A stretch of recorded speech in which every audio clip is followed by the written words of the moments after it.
Alafu haiwaki hapa. Kwa nimeitumia lakini hapa sasa hivi haiwaki. Sasa hivi haiwaki. Basi sawa, ngoja ni tuiangalie. Kwa umetumia lakini sasa hivi ghafla haiwaki. Okay. Basi tujilizishe kwanza. Chukua umeme wetu.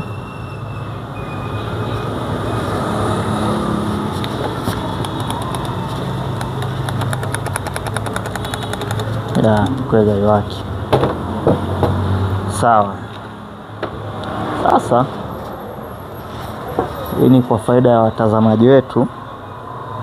Kiletewa kitu kama hiki, jambo la kwanza, ili kama mtaalamu usihangaike, usifanye kazi kubwa, tunaanza kuangalia na hapa unapoingilia umeme, sababu hapa pana fuse.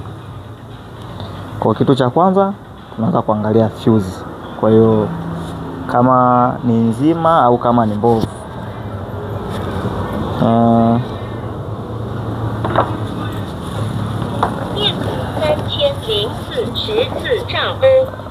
Tutoe hapa. Fuse yetu ni ampia 13 hii. Kwa ngoja tuione, kama ni nzima basi tutajua shida itakuwa iko huku ndani, lakini kama ni mbovu shida inaweza ikawa juu na ukafanya kazi muda mfupi umemaliza.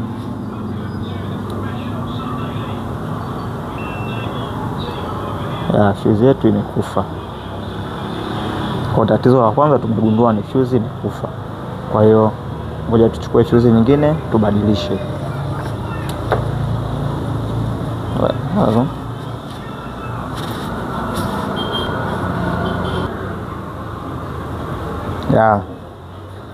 Tumepata fuse nyingine hii hapa, nayo ni 13.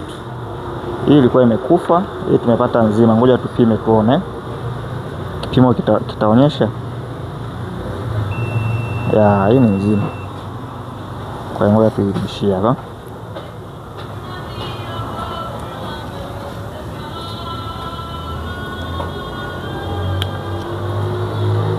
Hapo tayari.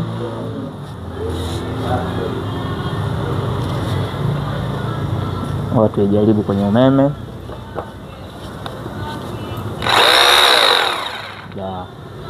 Hapo imekaa vizuri.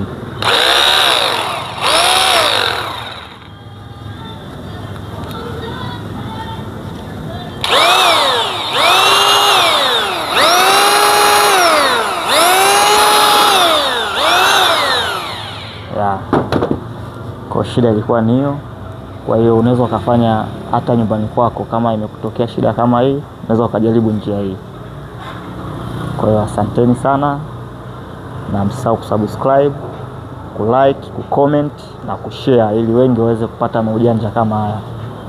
Tukutane kwenye video nyingine.